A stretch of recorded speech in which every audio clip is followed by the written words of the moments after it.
न महंगे कपड़ों का शौक, न परिवार की चिंता, फिर सीएम योगी आदित्यनाथ अपनी सैलरी का क्या करते हैं?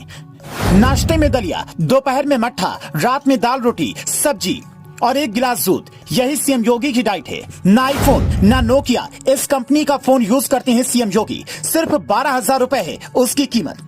योगी आदित्यनाथ गेरुआ वस्त्र पहनते हैं जिसकी कीमत ज्यादा नहीं होती। पार्टी में जाना हो या मीटिंग में हर वक्त उसी पोशाक में दिखते हैं। सिर पर बाल नहीं रखते तो हेयर स्टाइल में कोई खास खर्च नहीं है।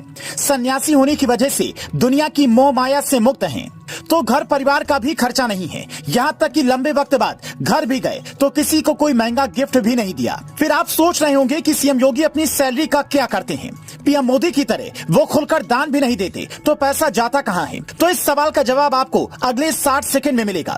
लेकिन उससे पहले जरा उनकी सैलरी का हिसाब किताब समझते हैं और जोड़ते हैं कि सीएम योगी के पास अभी कितना रुपया होना चाहिए और असल में कितना है। उत्तर प्रदेश के मुख्यमंत्री की सैलरी अभी 3,65,000 रुपए है। योगी आदित्यनाथ करीब 6 साल से मुख्यमंत्री हैं। उससे पहले 5 बार सांसद भी रहे हैं। एक सांसद की सैलरी सारे भत्ते जोड़कर करीब 1 से 1.5 लाख हो जाती है। इस हिसाब से सीएम योगी के खाते में अभी कम से कम 5 से 7 करोड़ रुपए होने चाहिए। लेकिन 4 फरवरी 2022 को चुनावी हलफनामे में जो सीएम योगी ने जानकारी दी उसके मुताबिक योगी आदित्यनाथ के पास अलग अलग बैंक अकाउंट्स में करीब 1 करोड़ 15 लाख रुपए जमा है। 51,000 रुपए कैश हैं। डाकघर की कई योजनाओं के तहत 37.57 लाख रुपए हैं। कोई अचल संपत्ति यानी कि मकान और जमीन नहीं है। 59,000 रुपए का सोने का कुंडल, 20,000 की चेन, 12,000 रुपए का सैमसंग का मोबाइल फोन और 1 लाख की लाइसेंसी रिवॉल्वर और 80,000 की एक राइफल है।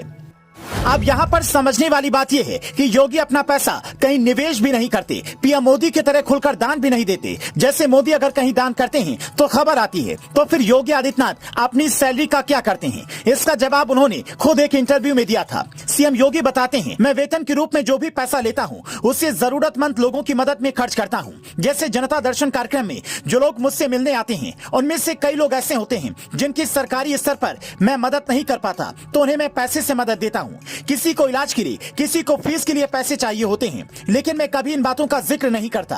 अधिकारियों को इस बात की सख्त हिदायत है कि वो किसी को भी ये ना बताएं कि मैं किसकी कितनी मदद कर रहा हूँ, क्योंकि मदद का ढिंडोरा नहीं पीटना चाहिए। मेरा जीवन बिल्कुल साधारण है। मैं सुबह नाश्ते में दलिया पपीता खाता हूँ, गर्मी के दिनों में दोपहर में मट्ठा यानी कि छाछ पीता हूँ और रात में दाल रोटी सब्जी के साथ 1 गिलास दूध लेता हूँ। बस यही मेरा खर्चा है।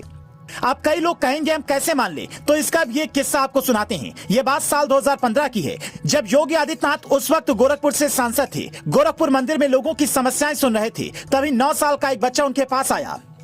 मैं रामलीला मैदान के पास रहता हूँ। मेरी माँ ने सामान खरीदने के लिए मुझे पैसे दिए थे, पर मुझे खेलना पसंद था, इसलिए 90 रुपए का बैडमिंटन और कॉर्क खरीद ली। घर गया तो माँ ने कहा सामान लेकर आओ। दुकानदार के पास गया तो उसने डांट कर भगा दिया। मैं फिर पुलिस वाले अंकल के पास गया। वो हंसने लगे और कहा कि योगी जी के दरबार में जाओ। अब मैं आपके पास आया हूँ, तुम किसे दंड दिलाना चाहते हो, दुकानदार को या उस पुलिस वाले को? बच्चा कहता है, मैं किसी को दंड नहीं दिलाना चाहता, मुझे बस 90 रुपए चाहिए ताकि माँ को सामान दे सकूं।